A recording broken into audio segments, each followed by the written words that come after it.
Lula em queda, Bolsonaro subindo e o STF tentando limpar sua imagem. No último Puxando o Fio, falamos sobre o avanço das bets, o exílio político do Eduardo Bolsonaro e sobre o perrengue que o brasileiro tem passado com o aumento de preço da comida. E hoje a gente fala pela terceira vez consecutiva sobre o derretimento de Lula nas pesquisas. Enquanto o Barba perde a confiança popular, o consórcio e a direita permitida tentam encontrar uma alternativa ao bolsonarismo, mas Bolsonaro continua despontando como franco favorito para 2026. E o governo, mais perdido do que vegano em churrasco, corre para desviar dos assuntos espinhosos. Ajuste fiscal robusto só depois de 2026. Aumentos de juros vindo a galope com o aval do próprio indicado de Lula no Banco Central.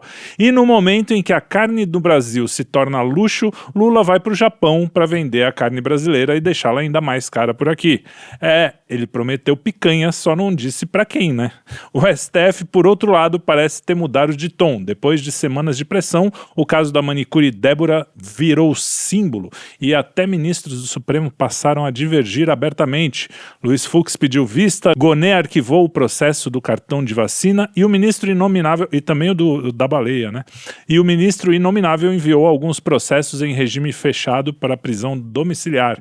E por falar neles, o avanço da pauta da anistia no Congresso tem causado grande incômodo. Processos de figuras importantes como Kassab são desenterrados. Tudo na mais perfeita normalidade, claro. E para falar sobre tudo isso, nós temos os companheiros de sempre, Kim Paim, Arthur Machado e também o nosso freela fixo quinzenal, Herbert Passos. Para começar, como vocês estão, meus queridos? Kim Paim, tá tudo bem? Tudo certo, graças a Deus. Arthur, como vai? Como sempre aqui, tarde, né? Não tem a vida boa do Kim, que é privilegiado, então ele escolhe a horário de gravação, ele grava quando ele acorda, toma café. Aqui 00:30, né? 00:40 agora. Então eu continuo, como sempre, sofrendo com elegância. E Herbert, tudo bem com você também? Aqui tudo bem, graças a Deus. Estamos aí mais uma semana. Prazer estar aqui com vocês. Então, para começar, vamos falar do Lula fracassado, Jair em processo de inegibilidade, mas liderando as pesquisas. Será que o povo vai ficar de escanteio, Kim Paim? O que você acha dessa situação? Escanteio, você disse, vai ficar sem o Jair? Você tá falando? Porque se ele tá em primeiro nas pesquisas e o pessoal vai tirar ele da parada, o povo, né, meio que não vai poder escolher quem ele quer escolher, teoricamente. O Brasil é aquele país que tudo pode acontecer, né? Como também nada pode acontecer e que também existe a tendência de que muitas coisas ruins aconteçam contra a direita. Mas acho que diante das questões do julgamento, ao mesmo passo que a gente vê uma mão pesada que levanta diversos questionamentos, essa mão pesada, junto com algumas falas, quando você pega a própria questão do Fux, abrem, né, outra margem de questionamentos, falando, né, e aí agora, o que vai ser? Tanto que depois do julgamento, tiveram várias matérias, várias análises sobre, assim, todo o processo. Você pega, por exemplo, o segundo dia do julgamento, resolveram passar um vídeo lá para mostrar que não, que 8 de janeiro realmente foi um golpe, isso, aquilo, outro. A própria classe dos advogados, né, e magistrados diversos criticou esse tipo de ação, falando que isso não cabe a um juiz fazer, e que por muito menos processos são anulados. Assim, meio que você está tentando induzir a um resultado, né? Você está trazendo um assunto totalmente diverso para dentro da discussão.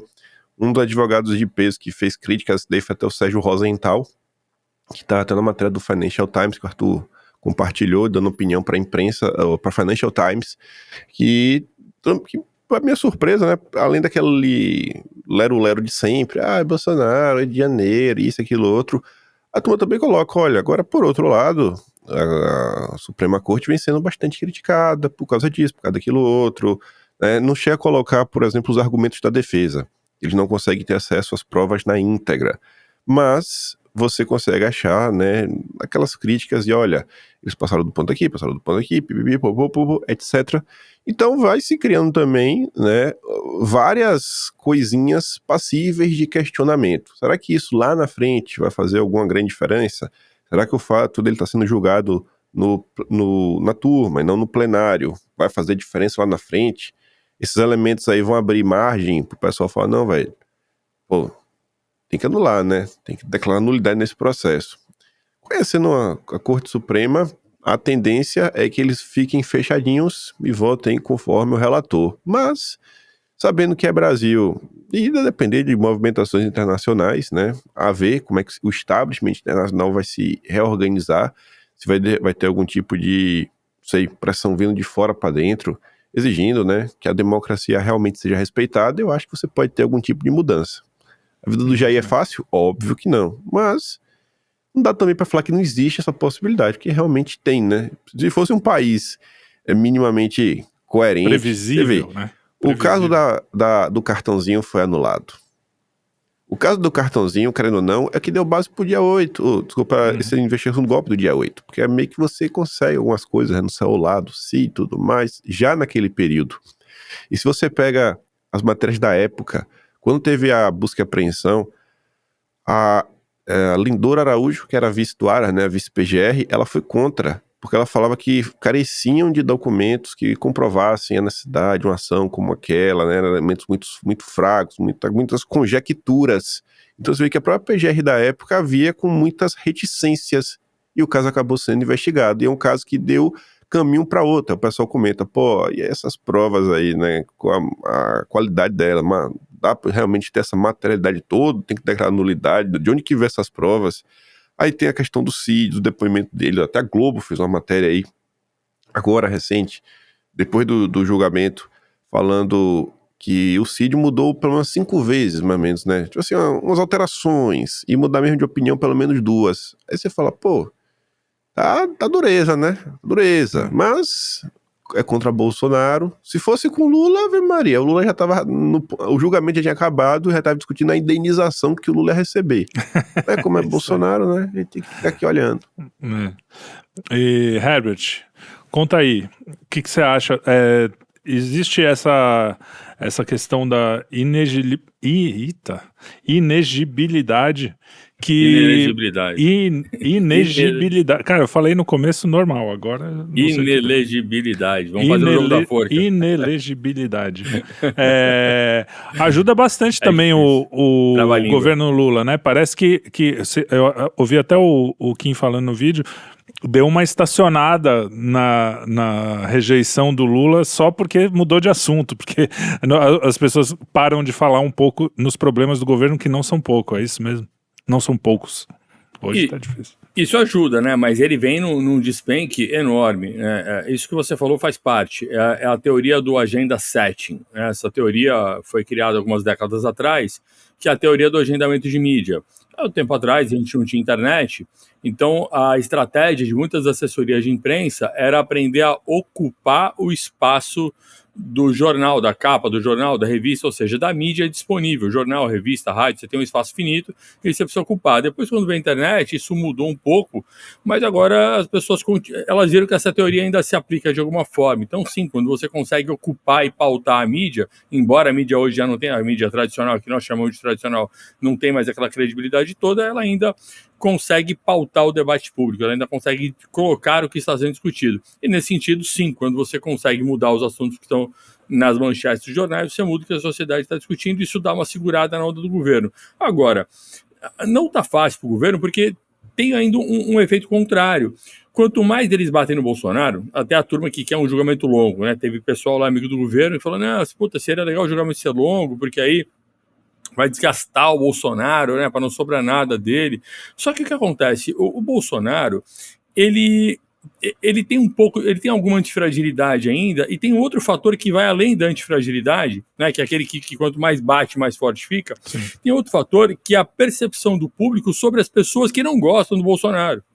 Então, o Bolsonaro, ele é amado por um núcleo de pessoas? Sim, ele é amado por um núcleo de pessoas. Mas eu acredito que a maioria das pessoas que votam nele, quando você tem ali metade dos eleitores votando no cara, a metade dessa metade, vai 1/4 do eleitorado brasileiro, digamos assim, não é que vota nele porque, nossa, eu sou mito e é Bolsonaro. Então, os caras simplesmente acham ele melhor que o Lula, acham o Lula pior que ele. Então, uma galera que vota não porque ama, mas vota porque acha o outro lado pior, é o voto da rejeição. E tem ainda um outro elemento, a rejeição, ela não inclui somente o candidato, mas ele inclui muitas vezes o que esse candidato representa. Então, a rejeição que a gente está tendo no Brasil, já desde 2013, né, desde antes, mas que em 2013 eclode, eu acho que a gente está nesse clima ainda, é uma rejeição a todo o sistema político. E vocês podem perceber que até o Bolsonaro sofre um pouco com isso, porque toda vez que ele vai fazer algum acordo com o Centrão, com o Kassab, vai se dar bem, ou seja, toda vez que ele não bate de frente, até uma parte do eleitorado mais fiel dele fica puto e fala, não, pô, peraí, eu queria tiro porra de bomba, você está conversando com quem a gente queria brigar. Eu sou a favor, claro, né, de que se converse, sim. Eu não acredito nesse papo revolucionário. Eu acho que ele só serve para fazer o povo de bucha de canhão. Mas eu estou querendo dizer que o povo fica ainda insatisfeito quando alguém vai lá e faz conciliação com o sistema político. Então isso mostra que a maior rejeição de todas não é nem ao Lula e nem ao Bolsonaro. A maior rejeição é ao todo do sistema político. Então quando esse todo do sistema político começa a se juntar para falar, pô, vamos barrar o Bolsonaro, vamos descer a lenha nesse cara, esse sistema político, ele começa a aparecer, as pessoas lembram dele e começa a ter mais rejeição. Então, é mais um tiro que vai ser pela culatra. E uma outra coisa que dá pra gente observar também, quando a gente analisa a queda de popularidade do Lula, esses dias a gente teve, algumas semanas atrás, acho que 2 semanas, teve a pesquisa que mostra ali não só a rejeição dele, mas a comparação do governo Lula com o governo Bolsonaro, a percepção das pessoas. O que tem de interessante ali, meus caros? Quando a gente começa 2023, essa percepção de que o Lula é melhor que o Bolsonaro, ela começa ali pelos 40% já e vai subindo, chega até 50%. Mais da metade da população fala, não, o Lula é melhor que o Bolsonaro e tal. Ele chega num ápice mais ou menos em junho para julho de 2023, e ele consegue se manter até janeiro de 2024. Cara, quando chega 2024, de janeiro para maio, ele já despenca de 50%, 40%, já vai para casa dos 30%, 35%, 37%, 38%. Depois ele tenta dar uma recuperadinha, cara, e aí vai virando o ano, vai chegando de setembro para cá, ele vai tendo outra queda. E agora tá ali com seus 32% de pessoas falando que o governo Lula é melhor do que o Bolsonaro. Aí você tem uma quantidade maior de pessoas dizendo que o Bolsonaro é melhor. E um número mais interessante ainda é o número das pessoas que falam que é a mesma coisa. Quando você olha no gráfico, você vê aqueles que acham o Lula melhor caindo pra caramba, e aqueles que acham a mesma coisa e os que acham o Bolsonaro melhor subindo. Então você vê que o Lula, né, na medida que foi dado para ele ali o direito de governar com essa frente democrática, com essa coligação PT, STF e mais todos os partidos centrão que foram junto ali com ele, você vê que ele funciona meio como o teste de ferro desse sistema e ele vai simplesmente tomando todas as laranjadas na cara, né, possíveis ali. Ele vai perdendo popularidade e o STF agora vai também entrando na mesma onda dele. A última pesquisa que caiu falando da popularidade, da visão positiva ou negativa que as pessoas têm do STF e do governo, e vocês podem ver que a quantidade de pessoas que têm visão positiva do Lula é mais ou menos a mesma quantidade de pessoas que têm visão positiva do STF. Então, assim, para o STF tem sido um péssimo negócio colar no Lula e funcionar como se fosse uma coligação, dando suporte a um governo fraco. Então, não fica ali em torno de, acho que 22% acham o Lula positivo, tem uma visão positiva do Lula, 26% tem o STF como algo positivo, e você tem em média de 50 e poucos % que vem tanto o Lula quanto o STF como algo negativo, e mais uma galera que preferiu não opinar, afinal, opinião está se tornando algo perigoso no Brasil. É isso aí. Arthur, agora é sua vez. Estava aí quietinho. Hora de brilhar, hein? O que você tem visto? Tem uma galera dentro da própria direita, né? Que a gente vê que a gente já vem falando disso também faz tempo. Que também é interessante uma outra via que não seja Lula nem Bolsonaro. A gente ouve o pessoal falar, tem que parar com essa polarização, não sei o quê. E só que você sempre fala dessa galera que tem uma ligação com a Faria Lima, né? Com o mercado e essas coisas. E é justamente o Galípolo tá lá aumentando juros, enfim, todos esses problemas econômicos que vêm junto. Qual é a ligação entre essas coisas aí? Como é que você vê? Eu acho que os liberais, esses caras, eles sempre querem estar no poder, entendeu? Então eles sempre se unem aos blocos que têm maior chance de ganhar uma eleição e sempre se apresentam como uma alternativa razoável e racional à crise. Então eles ajudam a criar crise e apresentam-se como uma solução da crise que eles mesmos criaram. Isso moderados, não é novo. Né? Não é novo. se você se lembrar, quando o Temer... primeiro, quando o Lula entrou em crise, né, na crise, no segundo mandato do Lula, você teve o Chamo Meirelles, né? O Meirelles foi lá, entrou para pacificar o governo, não sei o quê. Meirelles como Banco Central do segundo mandato do Lula. E quando o Temer tinha sofrido impeachment da Dilma e o Temer começou a sofrer pressão, e por causa daquele assunto lá do Joesley, que gravou ele, etc., o Meirelles me apresentou e falou assim, ó, pessoal, se o Temer sair, não tem problema, a gente governa, entendeu? O Temer, na época, até ficou putaço, desculpa, eu tenho com o Meirelles, falou, pô, o que você tá dizendo? Dando carta branca pros caras me dar impeachment aqui? Então, os liberais, eles sempre se juntaram ora à esquerda, tanto que se juntaram com o Lula durante muito tempo, ora se aproximaram à direita, então eles estão sempre como uma alternativa, não uma alternativa, mas trabalhando para tomar conta de certas áreas do governo. Agora, o que está acontecendo hoje, para mim, é claro, é de fato ele se colocando como a alternativa à eleição, né? Essa alternativa como nome realmente que quer oficialmente encabeçar e ganhar o poder no Brasil. E nesse aspecto, eles estão criticando a polarização e tentando se colocar como um aspecto racional da coisa, dizendo, vamos com calma e etc. E eu não duvido, inclusive, que até, para complicar um pouco a nossa análise, e antes de falar dela, tem um ponto que eu queria puxar na questão do Ebert. O Ebert definiu bem que existe o sistemão político, esse sistemão constante, né? Essa estrutura que está constante da política que a turma gosta. E aí tem um dado que para mim é muito relevante. Esse sistemão, ele não gosta de ser limitado. Ou seja, ele não gosta de não poder fazer algo. Ele não gosta de tomar, ou seja, de ter decisões em que ele não possa agir. O que significa que ele não toma decisões que são irreversíveis. Ele não toma decisões definitivas. Você pensa que ele toma decisões definitivas, mas a própria lógica desse sistema é muito interessante do ponto de vista político. Ele não toma. Então, por exemplo, quando vocês condenaram o Lula, todo mundo pensou, bom, agora acabou, né? Acabou, o cara tá condenado, né? Acabou, o cara tá... Bom, arrumaram, plantaram, cavaram uma falta. E aí é curioso, uma coisa que eu tenho observado através na história do Brasil, que por exemplo, antes de botar minha conclusão, repare, quando teve o escândalo do cartão de vacina, né, que trataram como escândalo, a impressão que todos tinham que o sistema já tinha dito, nós vamos condenar o Bolsonaro no cartão de vacina. Isso era meio que dado. Era meio que dado. A sensação é que o sistema estava indo para lá. Assim como no caso também das joias. Inventaram uma das joias, é definitivo e tal, tentaram justificar, falar, o caso do Lula é um caso, do Bolsonaro é outro, estava caminhando para isso. E aí acabou tendo essa reversibilidade e alteração, e agora sobrando o julgamento da narrativa do golpe. Então, o que eu acho é que esse sistema, e até nesse caso o Bolsonaro, quando falaram da primeira turma e não do pleno, o sistema, ele planta, e esse é o meu ponto, nulidades. Ele planta as nulidades que vão permitir que a decisão que pareça ser irreversível seja reversível no futuro, porque não é que o sistema é bonzinho, é porque o sistema não gosta de ser limitado e não ter alternativa. Ele não vai tirar definitivamente, juridicamente, apesar de até condenar Bolsonaro, mas não vai tirar, ele vai deixar as nulidades plantadas, que é onde os advogados estão reclamando, dizendo, isso aqui é nulo, isso aqui é nulo, isso aqui é nulo. Porque se não houver saída do ponto de vista político e econômico do Brasil daqui a pouco, eles vão apertar esses botões para trazer o Bolsonaro de volta para o jogo, entende?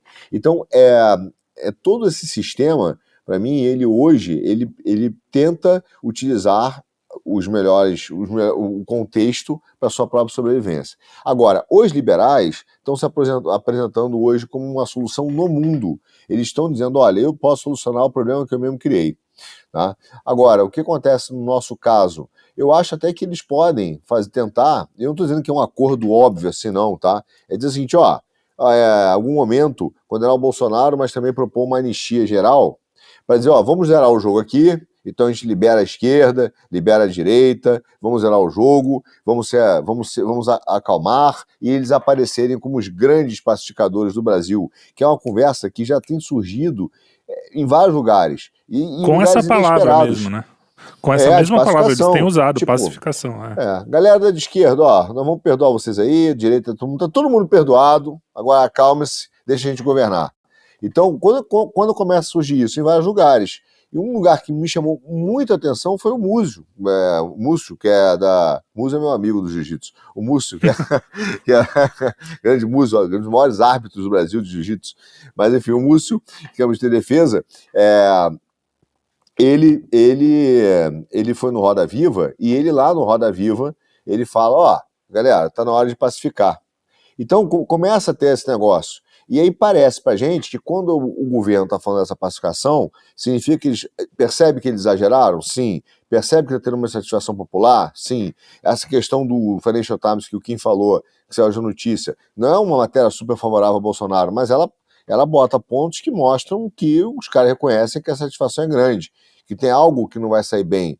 Então eles estão começando a dar sinais de que, no fundo, o que está sendo falado é tentar buscar uma pseudo-pacificação para apresentar uma terceira via, que é essa terceira via liberal, entendeu?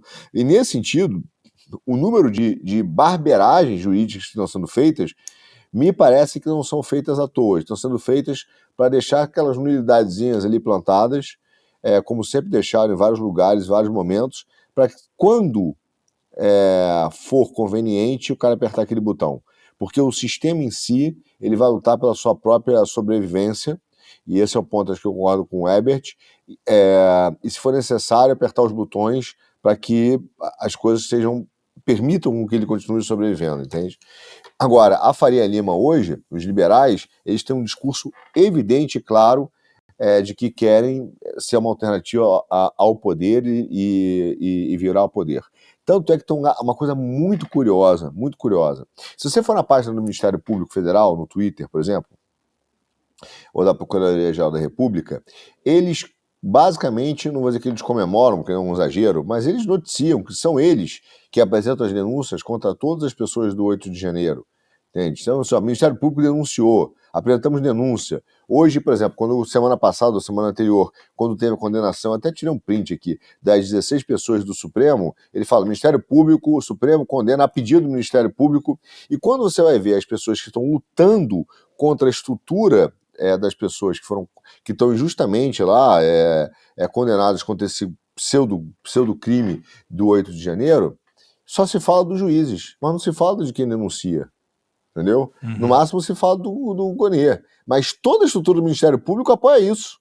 Entende? Então, até mesmo o Dallagnol, como procurador, e o Partido dos Procuradores lá, e as revistas da direita, elas falam, o problema é o juiz, o problema é o juiz, o problema é o juiz. Tá, e o Ministério Público?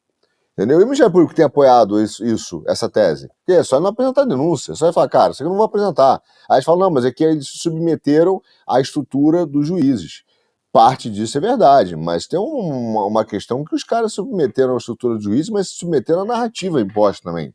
Entendeu? E compraram essa narrativa. Então, a ideia de que o nosso problema nessa estrutura do sistema é apenas os juízes e os procuradores não são, entende? Não é realista. Então eu vejo esse quadro com uma série de nulidades que muita gente fala e que é muita barberagem, mas eu acho que eles estão deixando essas portas abertas para, caso se fique insustentável a manutenção do sistema, lá na frente eles apertem alguns botões para aliviar a pressão. Entendeu? Melhor tipo um botão de pânico. Tipo mas um a acupuntura. Fazer um quiroprata. Sim, O Brasil não é mais o país do futebol, mas é uma caixinha de surpresa jurídica, né? Não tem jeito, cara. Era muita bizarrice, né? Pra ter sido por acaso, né? Quando você estava falando, eu pensei isso. Eu falei, realmente, é tão descabido que dificilmente mesmo não seria proposital. Aliás, falando nisso, vocês devem ter recebido o vídeo da Daniela Lima. Eu queria que o Kim falasse primeiro, porque o Kim é mais comedido, então o Kim ele gosta muito da Rede Globo e tal, então a Daniela Lima falando que agora tem uma tese que vem do Supremo, inclusive ela fala isso, os ministros estão mandando mensagens para dizer assim, vocês querem condenar, tá tramitando, pelo que eu entendi, tá tramitando coisa para condenar ladrão de celular. Ela não fala, o cara que pega o celular, ela fala, acho até bonito isso, ela esconde de um jeito interessante. Ela não fala o cara que rouba, ela fala, o cara que pega o celular, você quer que ele cumpra 12 anos de prisão, mas o cara que quis derrubar a república, a democracia brasileira, você acha que tem que ter anistia? É isso mesmo? Cara, eu confesso que eu sou um cara calmo, mas me subiu o sangue quando eu ouvi essa coisa. É tanta mentira e cara de pau. Eu queria que o Kim comentasse assim. Respira fundo e comenta aqui pra gente. Deixa eu só ver aqui uma data. Deixa eu ver aqui. Quando ele faz isso aí, eu tenho até medo. Ele vai abrir o Atlas. Não, ele já tem a memória boa. Não, eu já vi aqui já. Já passou a data. Já passou a data. Até orou para Nossa Senhora dos Prints. Estamos alguns dias atrasados. Pelo menos a data que tá aqui no Wikipedia, né? Enfim. Não. Aqui o dia que foi vigência, peraí. A data foi errada, eu fui olhar no Wikipedia, não dá pra confiar. Mas assim, a Globo é um braço do regime, não tem o que falar, sabe? Não é achismo, não é nada. Não tem como levar essa turma a sério. Todos os absurdos que acontecem, assim, a Globo ela não informa, ela serve para moldar a opinião das pessoas. Só e somente só. Em relação de interesse a alguma coisa. É uma coisa que eu venho comentando bastante em diversos locais que eu tô indo. Que é que assim, as pessoas não têm muita memória, muitas vezes as pessoas também não têm interesse de ter o registro da história na cabeça delas. Mas você pega, tem coisas que a imprensa deveria noticiar, não porque ela gosta, ela desgosta, mas porque é um fato político relevante. Não sei de vocês aí que acompanham a política de perto, a partir ali de 2015, 2016. Mas naquela época, a rede social do momento era o Facebook. Hoje em dia, as grandes discussões, a maior parte do tempo, quem realmente está interessado em política está no Twitter. O Twitter não era a mesma coisa. O Twitter tinha, mas por diferença, etc., o grosso da política estava no Facebook, onde postava imagens, vídeos. A partir de 2016, você vê que onde Bolsonaro ia, lotava os aeroportos. Assim, era um negócio absurdo. E um negócio que não acontecia no Brasil. Era muito fora da curva. E existia uma espiral total do silêncio. Mas assim, total. E obviamente é a Globo que puxa o carro disso daí. Então assim, você está negando à população brasileira que ela tome conhecimento de um fenômeno gigantesco que está acontecendo dentro do país. Você vê que a Globo ela tem uma participação chave em todos os movimentos políticos, de derrubada, de eleição de presidente, né, de escolha. E ao mesmo passo ela também tenta ao máximo fazer com que a população não reconheça nenhum tipo de virtude ou qualidade em pessoas que merecem algum tipo de reconhecimento. Esse é o papel da Globo. A Globo ela consegue entrar em campo para defender bandido por argumentos técnicos e falar, olha, você pode não gostar dele porque ele é bandido, porque ele roubou, porque ele é um assassino, fez isso, fez aquilo outro, mas você tem que entender que a Constituição dá margem para isso. Já contra desafetos políticos, a Globo é aquele grupo que, por mais que a Constituição, a letra fria da lei fale algo, a Globo vai entrar em campo falando que em tempos modernos as coisas não são engessadas e nós precisamos estar aptos a rediscutir o estado das coisas, o status quo, em nome da democracia, em nome do Estado democrático e direito. E a gente fica, ano após ano, mês após mês, os mesmos movimentos se repetindo. A turma fica falando de golpe. Teve agora o 31 de março, né? Aí eu tô procurando aqui, ó. Que dia foi decretado o AI2? Perguntar pro ChatGPT.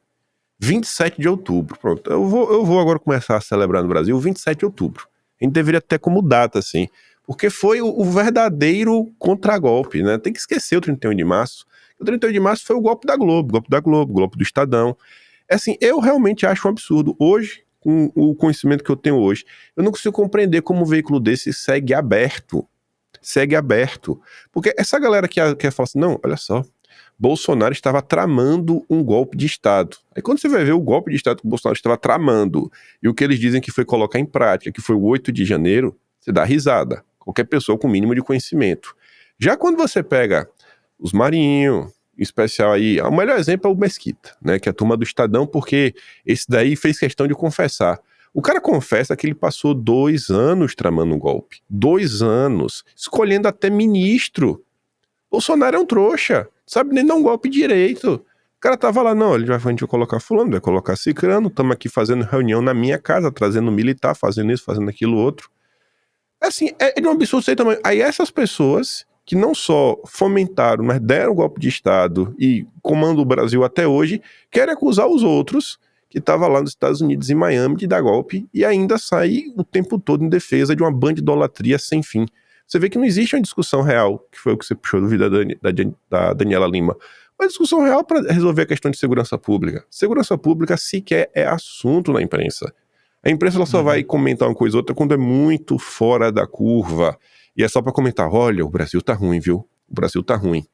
Mas não aparece nenhum tipo de discussão. A discussão que eles fazem para entender dia sim, dia também, como a democracia precisa ser salva e que trazem especialistas para falar do estado das coisas, apresentar soluções, coisas que têm que ser feitas para cuidar da extrema-direita.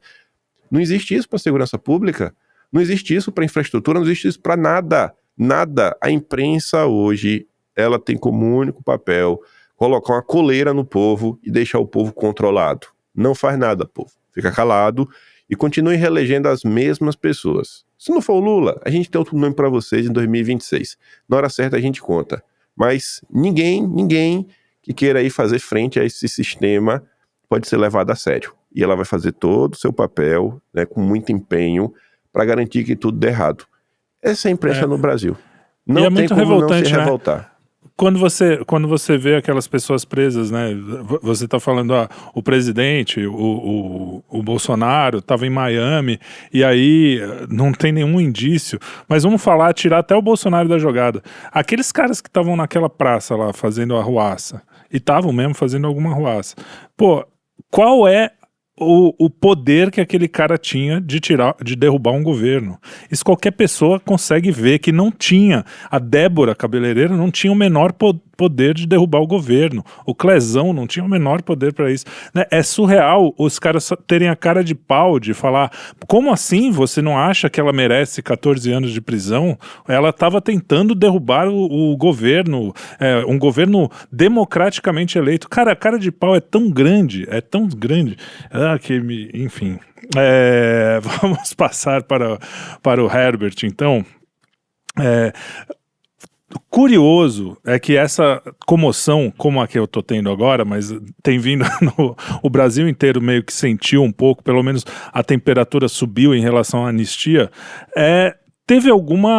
já teve uma resposta do STF, né? O próprio ministro lá, o mais temido, o inominável, eu vou fazer que nem o Kim, não vou falar nomes, mas mudou a interpretação. A Débora foi para prisão domiciliar, teve algumas coisas que voltaram atrás, decisões de semanas atrás que foram revertidas, né? O que também inviabiliza toda a narrativa da coisa, porque, pô, se era uma coisa tão grave como eles falam, de repente, não, tudo bem, mas passou. Só porque o público tá pedindo, o que é certo, não é verdade?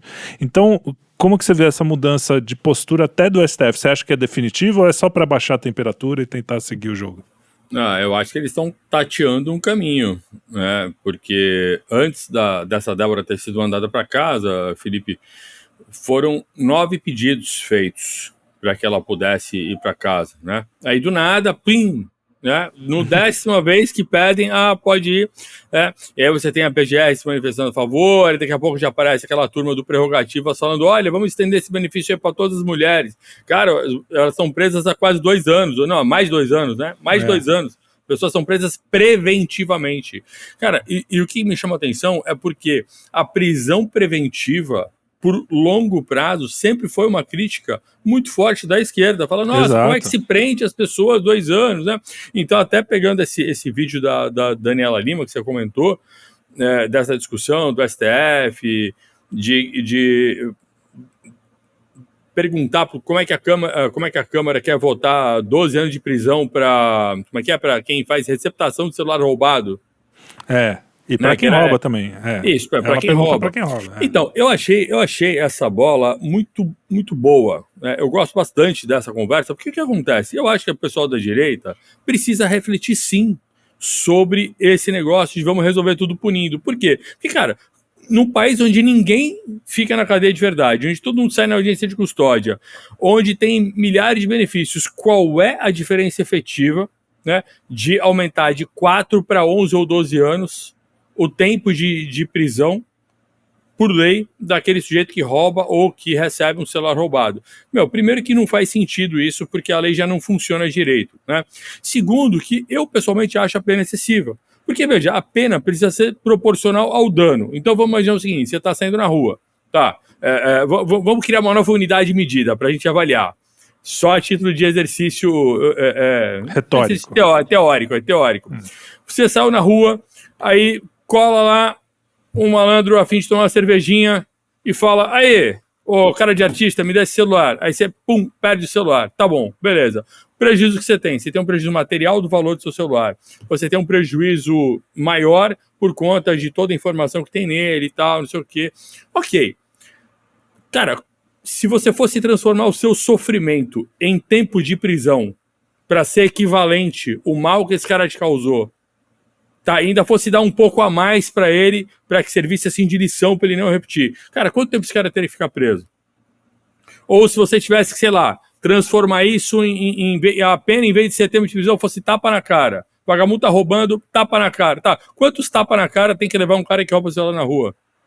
Então, assim, 12 anos de prisão não faz sentido desejar um negócio desse. Não é decente, entendeu? Então o pessoal da direita pensa muito em termos de, sei lá, é como se só houvesse um jeito de resolver. Cara, e a cadeia não tá resolvendo nada. Herbert, tu é pra soltar? Não é pra soltar. Às vezes é melhor preso do que solto. Mas se a gente não começar a se debruçar no problema e falar, cara, como é que a gente vai trabalhar as pessoas que estão no sistema prisional? Existe um jeito de recuperar essas pessoas? A gente precisa voltar a pensar junto e não só reagir às situações. Eu acho que o pessoal da direita costuma ser muito reativo e só pensa nisso. Não, roubou, não, é pena de morte, não sei o quê. Eu falo, cara, calma. Precisamos pensar se essa é a melhor solução. Então eu acho ótimo que o STF tenha feito esse questionamento, primeiro porque abre essa discussão dentro do pessoal da direita, né, e de deputados que às vezes vão querer fazer essa ceninha, tô aumentando as penas, como se aumentar a pena resolvesse alguma coisa, né, e outra, quem recebe a maioria de celulares, é tudo presidiário já, as cadeias são verdadeiros call centers fazendo golpe pra cima de Deus e o mundo, então não tem nenhum sentido, vou aumentar a pena de quem recebe, tá tudo na cadeia, o celular. Então não tem muito sentido, e abre também a discussão para as próprias penas do pessoal do 8 de janeiro. Por quê? Porque, cara, não são pessoas que tinham condição de dar um golpe de Estado. Veja, eu já ouvi de colegas de esquerda o argumento de que lá atrás o golpe militar para cima da República não era justo porque aquelas pessoas que tentariam dar o golpe comunista não tinham verdadeira condição de dar o golpe. Eu já ouvi esse argumento. Eu fiquei pensando, falei, cara, peraí, os caras foram treinar em Cuba, foram treinar na Rússia, foram preparados para guerrilha, fizeram luta armada, tá? Esses aí que estavam de luta armada, treinados, né? Que tinham condição de fugir. Eu conheço história aqui de gente que fugiu do Raul Soares. Como é que o cara foge do Raul Soares e aparece na Rússia depois? Entendeu? Não é qualquer pessoa que consegue ter essa capacidade. Não é uma Débora, não é um Clezão, não é o senhor de 69 anos com câncer que vai conseguir fazer um negócio desse. Então, se essas pessoas, teoricamente, não poderiam dar um verdadeiro golpe, tomar o poder no Brasil, cara, que dirá essa galerinha do 8 de janeiro que aparentemente estava ali numa espécie de psicose coletiva. Ficaram dando tanta pilha, vai acontecer, vai isso, vai aquilo, vai não vai, olha, foram sinais, meu Deus, ele levantou a caneca preta, então agora é sinal de morte. Sei lá, cara, os caras inventaram cada loucura. Isso tem que ser discutido também. Porque ficar botando pilha para empurrar as pessoas para virar bucha de canhão é uma baita sacanagem. Né? E aí tá aí, as pessoas viraram bucha de canhão, então é muito pertinente essa discussão toda sobre dosimetria. E eu já vi agora, antes de começar o programa, eu estava vendo aqui as notícias, e já começaram a discutir uma revisão, uma possível revisão de pena, porque eles querem, na verdade, Felipe e amigos, minimizar os danos para o STF. Eles não querem que o STF apareça como derrotado por uma anistia, porque basicamente os caras vão ler a prova anistia, é uma derrota que fica ali marcada para o STF. Então, é melhor eles fazerem antes do que... Isso, é melhor encontrar uma outra solução. Então já tem gente discutindo sobre a possibilidade de fazer, primeiro, revisão de pena, de maneira que aqueles que já ficaram presos pelo menos 1/4 do tempo pudessem ser soltos. Opa, você vê que aí a conta começa a fechar. você fala, cara, ainda que isso não seja justo, ainda que não seja justo, porque não é justo, não é justo, Não é justo, eu também acho. Por causa disso, não é justo. Tá? A pena tinha que ser diferente, tinha que ser, sei lá, serviços prestados, consertar o que quebrou, pagar a multa. Cara, trancafiar pessoas que, pô, pai de família, mãe de família, por mais que esteja malucado lá quebrando tudo, claro, pode ter gente infiltrado lá, pode ter gente que realmente usou de violência, enfim, tem que se calcular. Cara, tem gente lá que não quebrou nada, cara. Eu acho que essa discussão é complicada até, eu vou discordar levemente de você, porque eu acho que a discussão quando fala das penas, por exemplo, o cara que tá defendendo isso, ele não tá defendendo necessariamente a pena ali do cara 12 anos porque roubou. É que o cara já pensa assim, o cara que rouba é o cara que tá disposto a matar. 99% das vezes do cara que hoje sai pra roubar um celular já tem quantas histórias de latrocínio que o cara sai pela porta da frente. Ou seja, existe também, a gente não pode tirar da conta essa coisa de velho, cansei desse negócio. O cara ali que faz um negócio super grave que acaba com a vida de um monte de gente, o cara sai pela porta da frente e a outra que pichou com batom um negócio que tava lá no meio do negócio, não tem o menor... E essa cara de pau de falar não, porque tava dando um golpe de Estado. Cara, ninguém acredita nisso. Nem a Daniela Lima acredita nisso. Eu sei que ela não acredita, porque ela sabe que é impossível a Débora ter dado um... Então é isso que deixa as pessoas assim. Eu entendo essa... A emoção. Não, eu entendo. Então, sim, a emoção, mas pensa no seguinte: se você acha que o governo está virando autoritário, como é que você vai apoiar, por exemplo, uma pena de morte? Cara, claro, nem se eu acreditasse na pena de morte, eu ia querer que o governo aprovasse pena de morte com essa justiça que a gente tem. Eu não acredito na justiça. Se eu não acredito na justiça, opa, eu preciso. Como é que eu vou dar mais poder para ela? Exato. Exato. E o cara aumentar a pena, ele vai sair pela porta da frente do mesmo jeito. A pena sendo 5, 10, 15, 20 ou perpétuo, o cara vai sair na audiência de custódia. Mas o ponto aí das penas, que eu acho que é um ponto positivo, que eu estava ali ainda injusto, mas é positivo, é que se houver uma revisão de pena e se permitir que as pessoas que já cumpriram pelo menos um quarto do tempo possam sair, bom, você vai ver essa galera toda indo embora logo mais, entendeu? Se resolver rápido, seria uma maneira de não precisar aprovar anistia, porque se os caras soltam todo mundo, acabou o processo de anistia. Então é uma redução de danos aí, que talvez fosse o caminho de menor choque para todos os entes institucionais envolvidos. Você concorda, Arthur? O que você tem a dizer? Eu vou adilmar aqui, eu vou deixar o final para o fim, mas você vai entender. Mas eu queria falar primeiro só algumas observações assim, rápidas sobre direito penal. A pena, às vezes, a gente hoje no Brasil, ela, como muita coisa, nós, como sociedade, optamos sempre por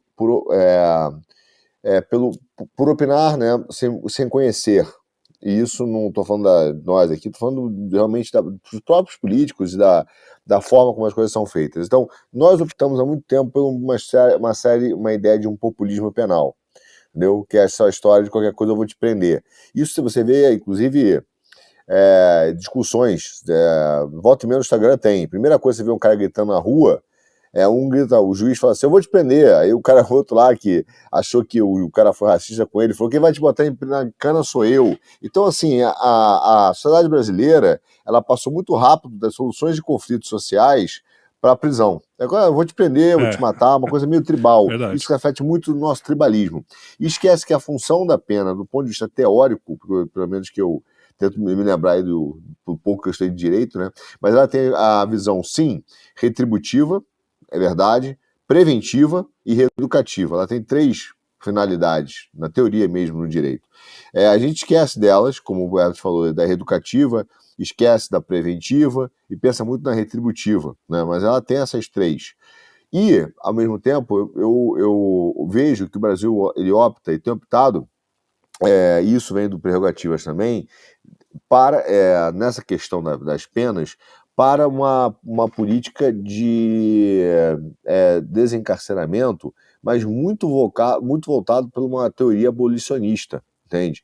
E que até mesmo os grandes criminalistas humanitários, acho que era o Zaffaroni, que era um argentino, posso ter enganado o nome, mas ele tem uma frase que é maravilhosa, ele fala assim, às vezes, e ele é um cara humanitário, criminalista, que defende a liberdade, tudo isso, ele fala, às vezes é necessário algemar a besta para que o homem volte.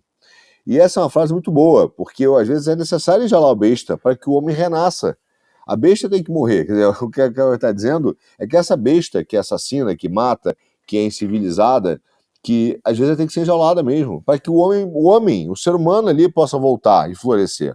Então, é óbvio que, infelizmente, nós não temos uma solução, o mundo não tem uma solução eficiente em si, no sentido de que ela é 100% eficiente, na questão de como resolver conflitos de condutas da ordem penal, principalmente quando você está falando de danos materiais objetivos, né? Vida, assalto, etc., não são os subjetivos. Ah, não, risco à ordem pública, isso aqui, crimes contra o sistema financeiro. Então são coisas de bens jurídicos abstratos. Ele está falando de coisas materiais. Nós não temos uma solução eficiente, essa é uma realidade. Mas o meu ponto nessa questão toda é que é uma discussão difícil e muitos criminalistas falam, inclusive, o seguinte: cara, é mais importante a certeza da punição do que o tamanho da pena. O cara ter certeza de que se ele fizer uma conduta ele será punido é mais eficiente e é melhor do que você ter uma pena de 50 anos e o cara sabe que não vai acontecer nada. Entende? Sim, então, nós temos que ter um sistema eficiente. Mas o meu ponto nessa história toda que você colocou é diferente. É que eu acho que essa é me permitam discordar, ela é uma falsa dicotomia, entende? Que esse é o problema da armadilha retórica que a Daniela Lima tentou jogar junto com a STF, inclusive fazendo comparações, tem gente que quebrou coisas tombadas, etc. Quer dizer, Forçou pra cacete. Argumentação quinta série total, né? Terceira, nem isso. Então, assim, é uma falsa dicotomia, porque eu vou dizer assim para mim, olha só, essas pessoas, a Débora não é bandida, o cara que rouba o celular é bandido, ele é um bandido, ele tem uma conduta criminosa, entende? Ele é bandido. É bem diferente, Eu exato, estou comparando um bandido com pessoas que não estão nessa categoria. A Débora, o Clezão, os caras não estão nessa categoria, entende? Exato. Então, é uma falsa comparação. Para mim é um absurdo essa comparação quando a Daniela Lima faz. Mas veio do Supremo, é um absurdo ela noticiar, é um absurdo o Supremo comparar, porque eles não são da mesma categoria, entendeu? Não são da mesma natureza. São bandidos. Bandido explica para a mulher do ciclista que tomou um teco aí e foi morto. Exato. Acho que foi no Parque do Povo, entendeu?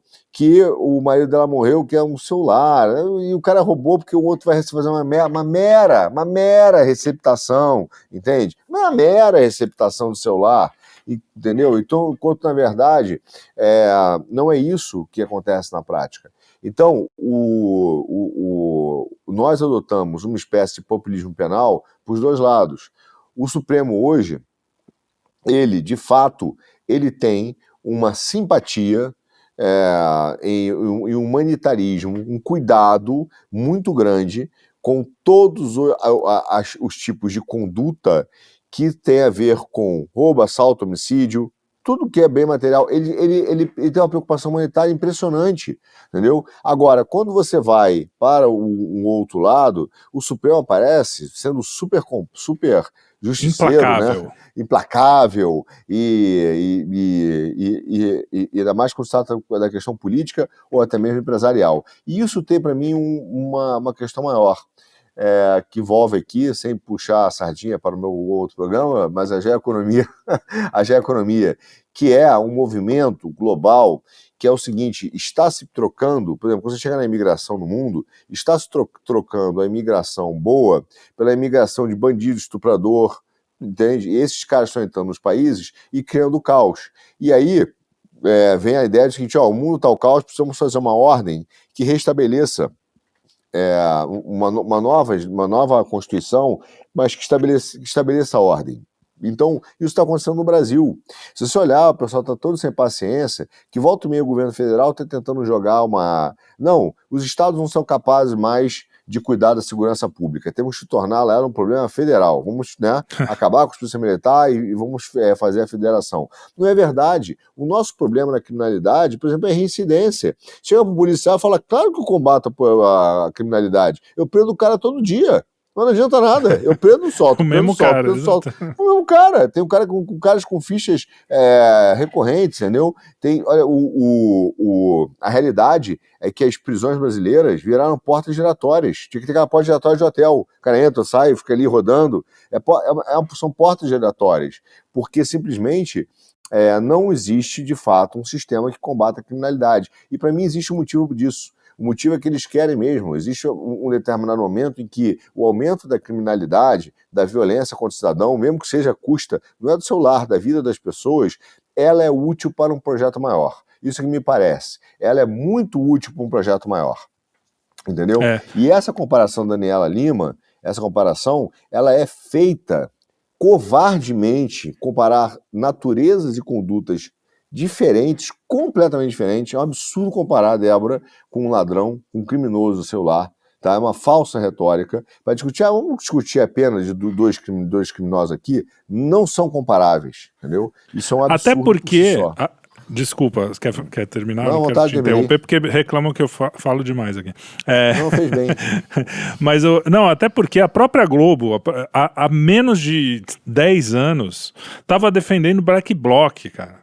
Essa coisa de, não, é bom você ir contra tudo isso que está aí. Tinha Anos Rebeldes, eu lembro, eu era moleque em 92, 93 ali com a Era Collor, eles tinham Anos Rebeldes. É super legal você protestar pelo seu país, você ser um cara, que é o que aquelas pessoas estão querendo. É muito diferente, é o que você falou, a conduta de um cara que vai atrás de um celular porque ele quer um tênis melhor, porque ele quer vender ali para comprar droga, e um cara que quer, eu tô aqui me ferrando, deixei meus filhos em casa porque eu quero um país melhor para eles.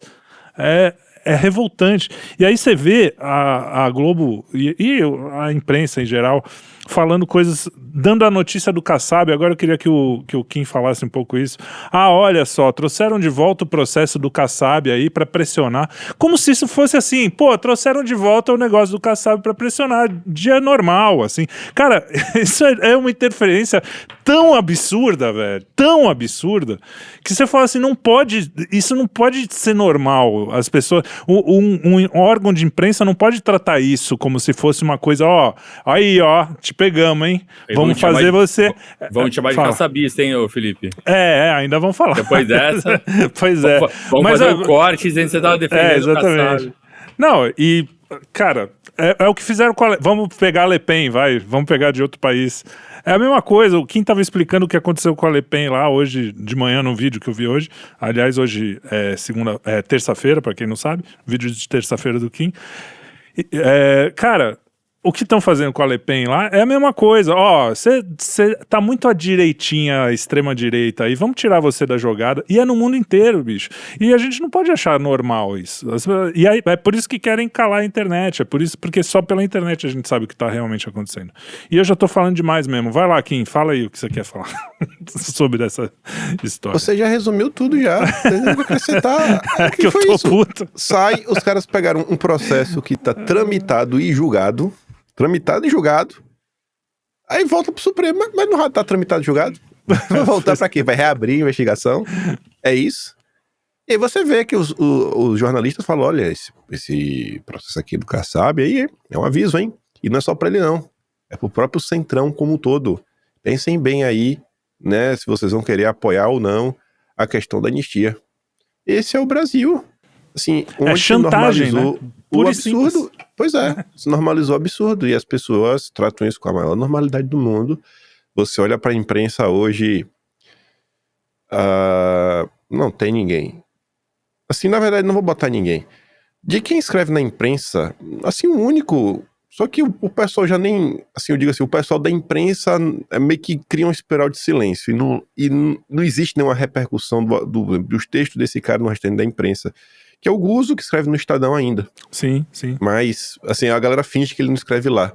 Dos jornalistas de opinião, acho que é o único, assim, que tá no consórcio mesmo, que tá mais à direita. De todo o consórcio, todo jornalista de opinião é esse. Aquele cara que coloca lá uma matéria dando comentário. Do resto, você vai ter jornalistas que vão fazer um trabalho mais sério? Vai. Você vai ter. Mas não em relação a esse tipo de conteúdo. Você vai fazer uma matéria lá, investigativa sobre o governo Lula, sobre o pé de meia, vai trazer notas de coisas que estão acontecendo, assuntos que são relevantes para a direita. Você vai ter os jornalistas. Mas essa turma de opinião, tipo que a Globo News faz, não tem ninguém, mas absolutamente ninguém que não esteja 100% alinhado ao que está acontecendo. Tanto que, assim, isso já normalizou. O povo está acostumado a fazer recortes de deslizes, gafes ou discordâncias, porque isso não é normal. Então, toda vez que o povo vê um jornalista do consórcio discordando de outro jornalista do consórcio, fala, não, mas peraí, vira recorde de rede social, viraliza, porque não é normal. O normal é eles concordarem com todos os absurdos, todos do início até o fim, sem tirar nem pôr. E aí você fica se questionando, cara, vai pra onde um país desse? Sabe, vai pra onde um país desse, nessa direção, pra onde tá marchando, né, os interesses das coisas que estão acontecendo, e fica todo mundo aí. Né? Eles sabem que as coisas não estão normais, mas eles também não ligam. Não ligam. Assim, eu não sei. Eu realmente, assim, perguntando, cara, eu não sei o que o pessoal quer fazer com o Brasil. Sempre foi assim? Não. No Brasil você já teve o consórcio. Por exemplo, antigamente você tinha muito mais, como era a imprensa escrita, né? Você realmente tinha grupos antagônicos. Grupos que eram, sei lá, mais à direita, mais à esquerda, mais governistas, menos governistas, mas hoje você basicamente tem um oligopólio, Folha, Estadão e Globo, que ainda tem o jornal impresso, de outros jornais que ainda existem impressos, mas são muito assim, negócio mais localizado, tipo Correio Brasiliense, ali em Brasília, um outro lugar, mas não tem mais essa prática. Mas o jornalismo mesmo hoje, cara, virou um oligopóliozinho. Você pode botar aí mais o Metrópolis, a Veja, o UOL, a CNN, e acabou, Zé Fini. A Veja, acabou, Zé Fini. Essa aí é o que tem, e eles ali vão conversando entre si, um reforçando o outro, um cita o outro, para fingir que, aqui ó, técnico, 100%, tudo é técnico. A própria questão aí da Débora, a revisão da pena, aparece lá o Valdo. Ele começa a comentar na Globo News, né? Primeiro ele começa a justificar que ela é uma golpista e que merece realmente sofrer. Aí do meio pro fim ele começa a explicar como essa revisão da pena não foi por pressão política, mas foi uma decisão técnica. Aí ele começa a explicar como a decisão e ele fez uma decisão técnica. Eu falo, não tem. Tudo no Brasil que é feito é técnico. É incrível. É incrível. E aí você pega alguns juristas e fala, pô, isso aqui é inconstitucional, mas é técnico. Técnico e inconstitucional ao mesmo tempo. Aí quando o pessoal fala que é uma tecnocracia, né, faz total sentido. Óbvio. E eu vou terminar a minha participação aqui, antes de dar a palavra para vocês terminarem também. Eu já falei algumas vezes em alguns programas aqui, no programa Quinto, em outros, eu sempre cito isso aqui, que tem um negócio que pelo que eu tô vendo aqui, é o François de Rochefoucauld. Eu não sei se é ele mesmo, porque cada hora alguém é atribuído a essa frase. Mas ele diz que a hipocrisia é uma homenagem que o vício presta à virtude. Ou seja, nos anos 90, pelo menos quando eu acompanhava, eu lia a Veja todo dia, lia os jornais, Folha de São Paulo recebia em casa e tal. Existia pelo menos uma hipocrisia. Claro que eles sempre tiveram um lado, claro, todo jornal, toda a imprensa sempre teve um lado. E naquela época era até um pouco mais hipócrita, assim, porque tinha essa coisa de que realmente as pessoas acreditavam que eles eram isentos, né? Só que quando você é hipócrita, pelo menos você está dizendo que existe uma virtude em ser bom, em ter uma, né, em ser fiel à verdade, não sei o quê. O que aconteceu é que hoje a cara de pau é tão grande que você fica olhando para aquilo e você fala, cara, não é possível, eu tô enlouquecendo, não é possível que alguém pode ter uma cara de pau tão grande, e você se sente meio que no alienista, assim, fala, cara, vou me prender no hospício sozinho aqui, velho, deixa toda essa loucura aí fora, porque é o jeito de sobreviver. E eu queria dizer aos nossos espectadores, que é uma sensação que eu sempre tive, e graças a Deus eu trabalho com pessoas muito bacanas, assim, eu sempre tive essa sorte, sempre trabalhei com gente boa. A gente não tá sozinho, você não é louco, velho, você não é. Esses caras é que são cara de pau e malucos, então não esqueçam disso. E eu fecho assim. Herbert, dá o seu tchauzinho aí pro pessoal, diz o que você queira dizer. Não, esse assunto da mídia, hoje o Felipe tá sentimental, né, ele tá manifestando emoção aqui, deve ser a lua, Hoje eu tô.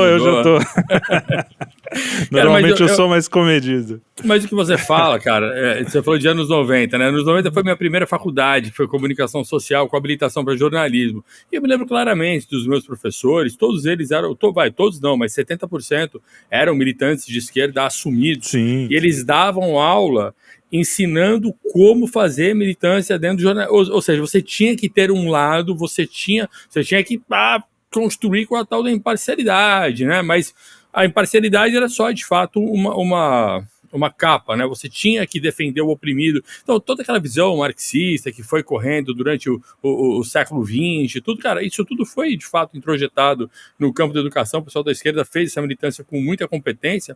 E já nos anos 90, eu escutava isso na sala de aula. Era uma pressão psicológica, assim, olha, Sim. vocês são... Um professor que era gente boa, me dava muito bem com ele.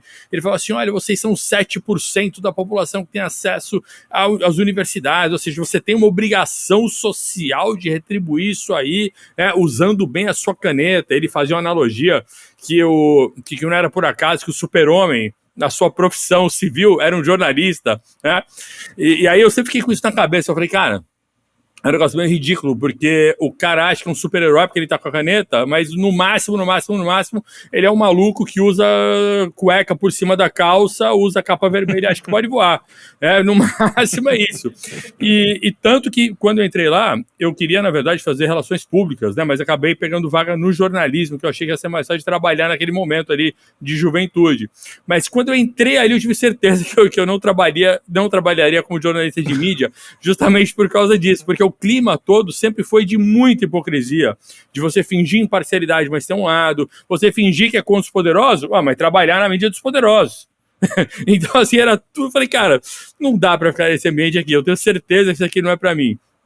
Mas, aliás, enfim, antes que me entendam mal, eu não tô defendendo a hipocrisia, eu só tô dizendo que ele é um passo anterior a essa loucura que tá aqui. Eu prefiro a verdade antes da hipocrisia, mas é melhor ainda a hipocrisia do que essa cara de pau de te chamar de otário e... Enfim. Então, e essa minha experiência no jornalismo vai ao encontro exatamente dos seus sentimentos em relação ao jornalismo. A minha experiência na faculdade foi exatamente essa, né? A diferença, Felipe, no Brasil é que aqui o pessoal gosta de fingir que é imparcial, e já naquela época tinha muitas teses mostrando que imparcialidade não existe. Lá fora, você tem outros países que simplesmente o jornal se assume, fala, não, a gente aqui é mais dessa linha aqui, ó. Tipo assim, eu sou conservador, eu sou progressista, eu sou isso, eu sou aquilo. Então, os caras se definem, você gosta de mim ou não gosta. Aqui não, aqui é que fica esse tiro de dedo, porque os caras querem ganhar de todos os lados. Esse é o problema. Eu vou te falar que dentro dessa história dessa maluquice do jornalismo, obviamente, muitas das vezes, como você falou do alienista, nós vivemos uma sociedade em que, e eu vi isso outro dia, eu gostei desse exemplo, as pessoas gostam de dizer agora que são Napoleão. Né? Então o cara gosta de se vestir igual Napoleão, virou Napoleão, e agora o cara quer ser Napoleão. O que eu posso dizer para você? Eu digo para você que, enquanto ele está na casa dele, que o meu vizinho quer ser Napoleão, tá tudo bem. Se ele quiser se vestir igual Napoleão, botar o chapéu de Napoleão. O problema é quando ele começa a querer que você marche e bata a continência para ele. Aí virou... aí a situação... Aí a situação virou um problema, entendeu? Então, infelizmente, não é... acho que já é super explorado isso. A gente sabe que a mídia hoje ela tem um papel muito mais de formar o pensamento, garantir o pensamento único e de asfixiar o debate do que criar o debate. Então, quando o Kim fala que a grande maioria das vezes os caras estão lá simplesmente para fazer apologia e não debate, porque são 5, 6 caras, um defendendo o outro, e eles só têm o papel de fazer apologia. E o papel deles é de emular um debate que não acontece. Então, a maior utopia é quando você abre a Globo News e tem aqueles 5 caras ali, você fala, porra, vai ter um debate, né? E não tem debate, cara, é puramente apologia, é exatamente para emular algo para não acontecer. Então, o papel deles é só, hoje, asfixiar o debate e tentar ser um intérprete do mundo que não existe, do mundo que realmente não acontece, e são grandes propagandistas, né? Que apelam exatamente para as emoções, que apelam para o sentimentalismo, para poder criar uma sensação de realidade que não existe. Então, para mim, esses caras hoje não merecem, eu simplesmente ignoro, e não merecem mesmo absolutamente nenhum respeito, não tem nenhuma capacidade de autoridade, etc. Mas, infelizmente, não é com todo mundo assim. O povo ainda, uma parcela, acho que do povo ainda acredita, ou dá algum voto, pelo menos, de confiança para esses caras, né? Enfim, esse é o papel da mídia hoje, e é o papel que eles tentam, de forma muito curiosa, dentro dessa hipocrisia que você falou. Eles falam assim: nós defendemos a democracia, nós defendemos tanta democracia que a gente tem que acabar com as mídias sociais. Então, você Isso vê aí, exatamente. Não, é essa o que loucura é que eu a falo. nossa O mídia cara hoje. fala o oposto do que ele tá dizendo. Isso é louco, né? O cara tá falando em democracia e prendendo uma manicure. O cara tá falando em Olha, democracia e. Democraticamente. eu voto, O povo, eu voto, a maioria que o povo escolhe não pode, porque é antidemocrático. É louco, cara. É surreal. eu vou fechar, se vocês permitem, uma parte com duas frases, para mim, de um verdadeiro jornalista que nós já tivemos, que é o Paulo Francis. E ele dizia que existe uma profissão muito mais sórdida do que ser mafioso, que é ser jornalista. E a outra frase dele, que é fantástica, é dizer que o jornalismo é o mesmo que a vida das grandes meretrizes, ou das grandes prostitutas, para deixar claro, que é cercado de privilégios sem nenhuma responsabilidade. É isso aí. Então, fecho com Paulo Francis. O jornalismo não passa de uma grande e velha prostituta. Eu pego aí o que vocês Kim, estão comentando e trago de volta alguns assuntos para falar o seguinte: às vezes a direita, ela precisa aprender a respirar um pouquinho mais também, da mesma forma que ela reclama da imprensa, ela também deveria olhar para si mesma. Porque o que está acontecendo agora não é uma ajuda à esquerda, propriamente dita. Ou pelo menos, assim, na verdade até ajuda à esquerda, porque o Lula estaria mais à esquerda, na turma da direita. A questão é que, no momento atual, o que está sendo feito é para favorecer um determinado grupo político. E que grupo político é esse? O grupo do Lula. Por quê? Porque o grupo do Lula é interessante. O grupo do Lula não sintetiza toda a esquerda. Então, da mesma forma que a gente vê uma espiral do silêncio para esconder coisas que são do interesse da direita, também existe uma espiral do silêncio na imprensa para esconder coisas que são do interesse de outras alas da esquerda. A gente estava falando no início, né, porque a primeira pergunta ela já foi meio que numa direção, e a gente não falou tanto sobre popularidade do Lula, a gente estava falando mais de Bolsonaro e eu não poder ser candidato. Mas quando você olha essa questão da popularidade do Lula, você vê que existe um cansaço. O Estadão até publicou uma matéria que pega arrependidos que votaram em Lula e votaram em Bolsonaro. O arrependido que votou em Bolsonaro, pelo perfil e pelas respostas, e até interessante de ver, é aquele tipo de cara que, sei lá, deve ser primo do Sérgio Moro e do Chico Graziano. Aquela papo de que Bolsonaro interferiu na PF, as respostas que foram dando, mas beleza, essas pessoas existem, e na hora da votação você precisa do voto delas se você quiser se eleger. Então talvez o grande ensinamento para a direita nessa questão é: não soube se comunicar, tem que conseguir, né, se comunicar melhor para vender o seu peixe, né, vender verdadeiramente a sua história. A história que colou foi a história da oposição. A galera realmente comprou que houve essa interferência na PF. Mas enfim, já quando você pega o eleitor iludido do Lula, tinha duas vertentes. Uma coisa, assim, tem um cara mais pragmático, que é aquele cara mais despolitizado, que esperava que o Lula fosse salvar o Brasil e ajudar os mais pobres, e você vê que o preço da comida só faz crescer. E aí vai ter o ideológico. Só que mesmo esse ideológico se divide. O woke verdadeiro, pra valer, ele tá insatisfeito, porque Lula não é o woke suficiente. E o petista anti-woke, e o esquerda anti-woke, que também tem, ele também tá insatisfeito porque na cabeça dele Lula tá sendo woke demais. Porque no final do dia o governo Lula é o governo do establishment, não é um governo de ruptura. E aí quando você pega coisas que vêm acontecendo, e aí não tem ninguém que fale mais sobre isso do que nós, porque a gente é a contracultura dentro da direita. Ele tá batendo na tecla, o Lula não é um governo comunista, observe o que está acontecendo, e vai, trazemos exemplos. E você vê que é uma coisa que já surge, ainda na época de transição. O amigo aí do Arthur, que está debatendo com o Arthur Dias, o Elias Jabor, foi um dos primeiros a denunciar. E agora ele deu um cavalo de pau, e é ele que está defendendo agora o governo Lula. Mas o Elias Jabor é um dos primeiros a denunciar a infiltração da turma dos Soros no governo Lula. Pô, Pepe Escobar ainda, em dezembro de não sei se foi final de novembro, início de dezembro de 2022. E aí o tempo foi passando, você vê inúmeras figuras, Jones Manuel, Ruizão, toda a nossa tropa aí que vem crescendo, né, ganhando corpo. A gente vai ter essa semana um debate entre o Decache, que foi perseguido dentro do PSOL, essa é a palavra, ele realmente foi perseguido, não é piada, não estou aqui aumentando, ele foi perseguido porque ele se recusou, olha só, a fazer pareceres econômicos favoráveis ao governo. Porque diante desses pareceres, os deputados se baseiam para votar.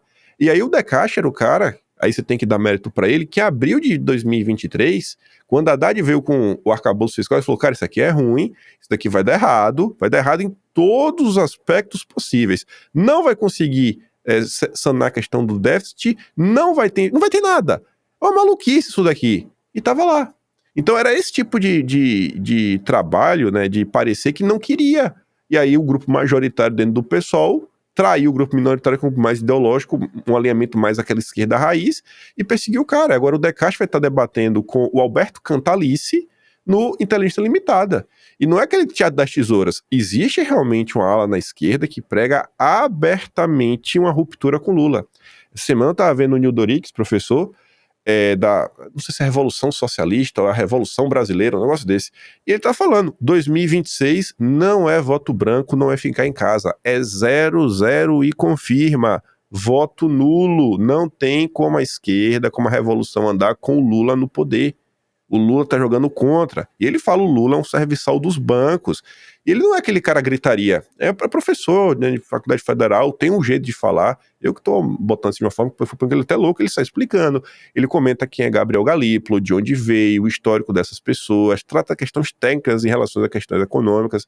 Ele tem um viés mais keynesiano da vida e fala, pô, o que ele tá fazendo, isso vai dar errado. E realmente deu errado. As análises dele sobre o governo Lula econômicas, as soluções dele não são soluções que a direita abraçaria, mas o diagnóstico dele leva ao resultado. Aí, no meio dessa questão de satisfação, antes de fechar com o Brasil, trazer um exemplo que eu até comentei no vídeo de hoje. O UN Hurd, né, um site, fazendo análise sobre os Estados Unidos, mostrando que lá, quando você olha à esquerda, o cara que está na frente da esquerda é o Bernie Sanders, novinho, né? Vai fazer 90 anos de idade.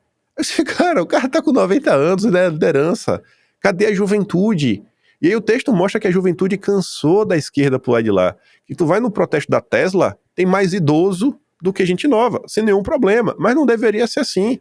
O cara fala, pô, quando tu vai num protesto que a pessoa mais nova sou eu, que tenho 30 anos, tem alguma coisa errada. Né? A esquerda não consegue cativar mais. E porque realmente você chegou assim num ponto de não apresenta ideias. Você está sendo um fluxo, numa espiral de desesperança. Aí, trazendo para o Brasil, para dar um exemplo concreto, Canal Meteoro Brasil, um dos maiores canais da esquerda brasileira, com anos de existência, né? Participou de inúmeras confusões. Tem entre seus fundadores o Álvaro Borba, que separou de sua esposa.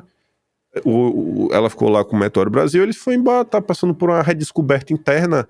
Eu acompanho as coisas que ele produz, ele iniciou não comentando sobre política, e não é a proposta dele nesse canal novo, mas ele resolveu falar de política. E aí ele começa o vídeo mostrando que Lula prometeu esperança em 2002, 2003, 2004, 2005, 2006, 2007, 2008, 2009, 2010, a Dilma 11 até 2016, e o Lula volta e nunca veio. Nunca veio. Mas nunca veio e não virá. Ele usa lá até uma frase do Dante, fala assim que assim, é o papo, a gente está dentro do papo diabo, né? Ele falando isso.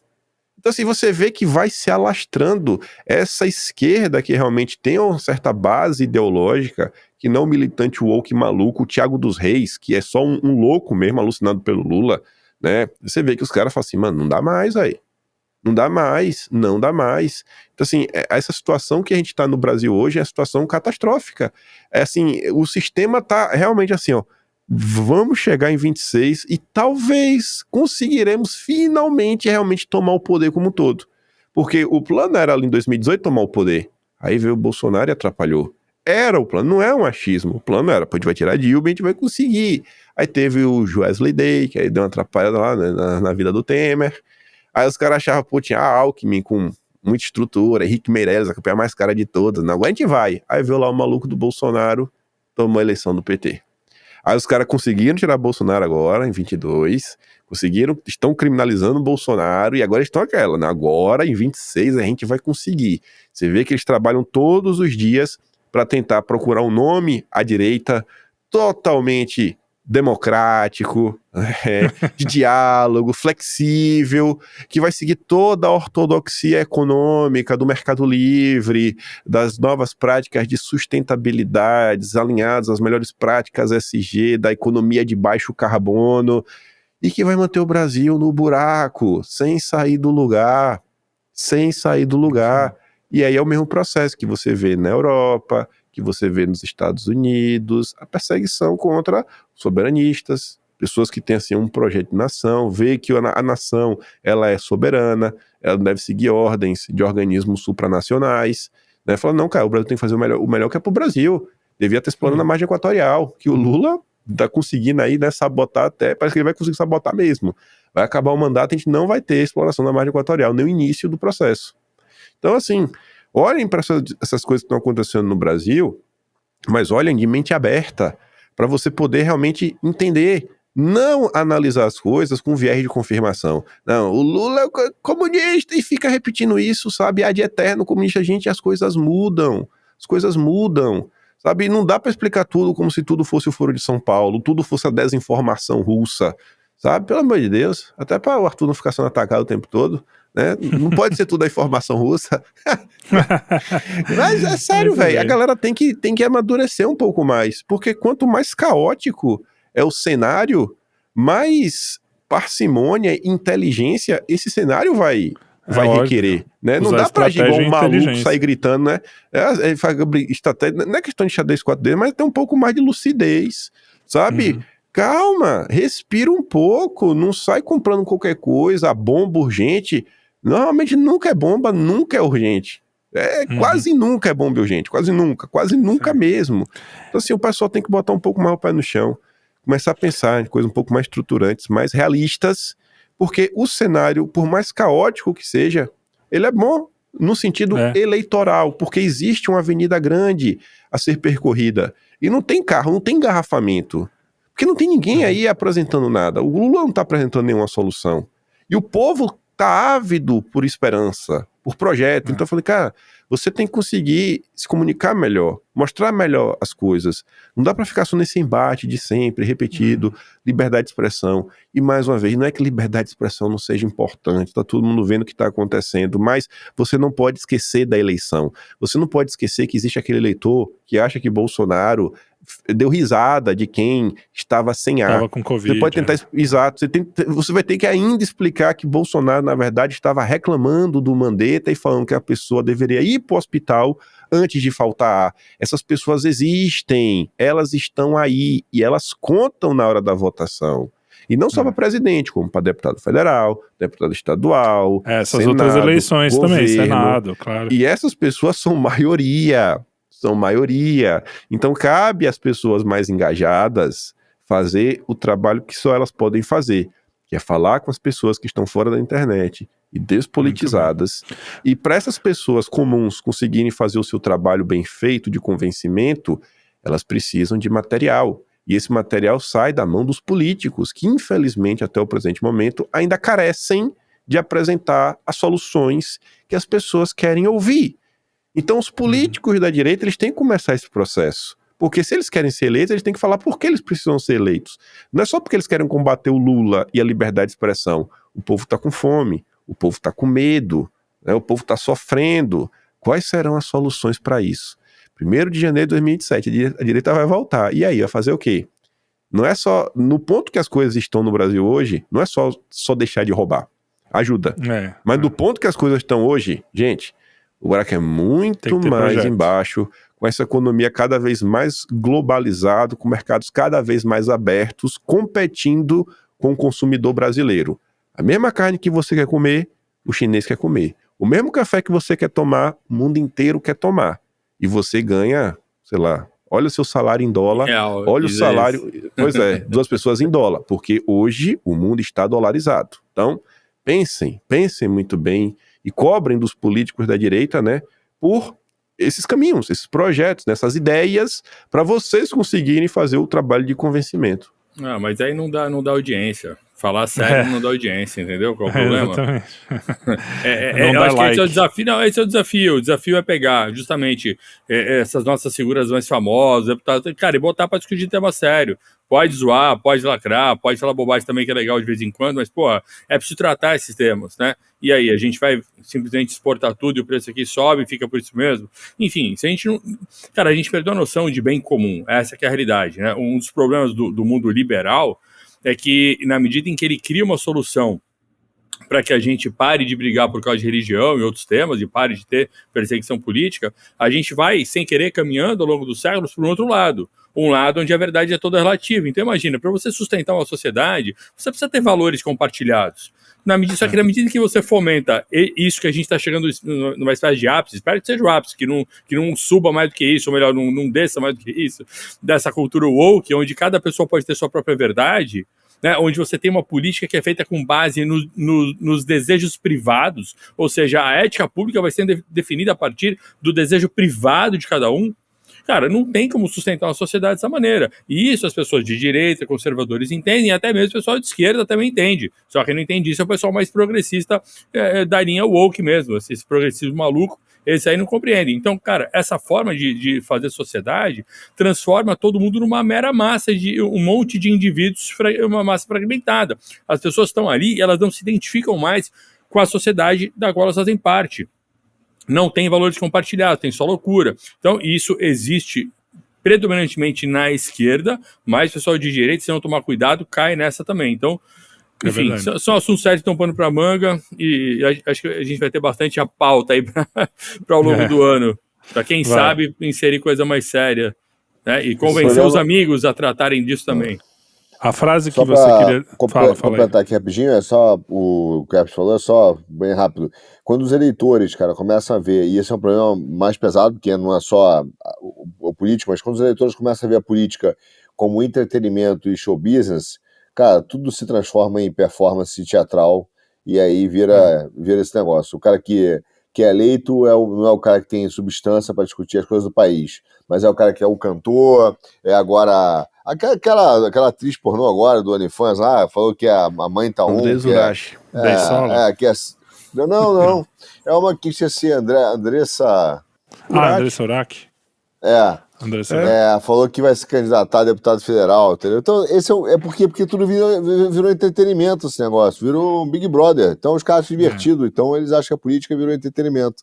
Dá nisso aí, mano, é a mão de obra que tem, entendeu? E se você quiser entender o futuro e a direção do país, preste atenção na qualidade e na conduta dos debates que estão sendo feitos dentro deles. É por isso que a gente tem que estar muito atento de certa maneira desesperançoso o futuro do Brasil nesse aspecto, porque a qualidade do debate e da conduta dos debates é terrível. Só rezando. Então, falando nisso, eu vou terminar com a frase que o Kim falou do Dante, é a frase que está escrito na porta do inferno, que é: vós que entrais, abandonai toda a esperança. E nós, como não queremos o inferno, e nós, como cristãos aqui, todos nós somos, não devemos nunca abandonar a esperança. Eu sempre falo isso, é uma obrigação ter esperança, é por isso que a gente não vota no PT, porque a gente tem esperança. Então, é o que o Kim falou, a gente precisa ampliar, passar esse recado para as pessoas que estão meio desligadas da política, que é a grande maioria, e que deveria ser a grande maioria da maioria numa sociedade saudável, né? Mas a gente não vive uma sociedade saudável, então a gente tem que falar sim disso, e as pessoas têm que entender, porque o ideal seria mesmo que você nem soubesse o nome do seu prefeito, porque tudo está funcionando, mas no final não está. Esse mundo ideal, infelizmente, só vai existir lá no paraíso, onde existe não só a esperança, como a alegria, a felicidade, porque a esperança é a coisa daqui da gente que tem a esperança de chegar lá. Então, vocês que estão aí nos assistindo, muito obrigado pela sua... Como é que fala? Pela sua audiência. Hoje as palavras estão fugindo da minha cabeça, impressionante, mas eu queria agradecer a todos e a vocês também que estão aqui na bancada comigo, que o editor odeia que a gente fale bancada, ou seja, mais uma rata que eu falei, e é isso aí. É melhor eu finalizar por aqui. Até o próximo programa Puxando o Fio. Um grande abraço.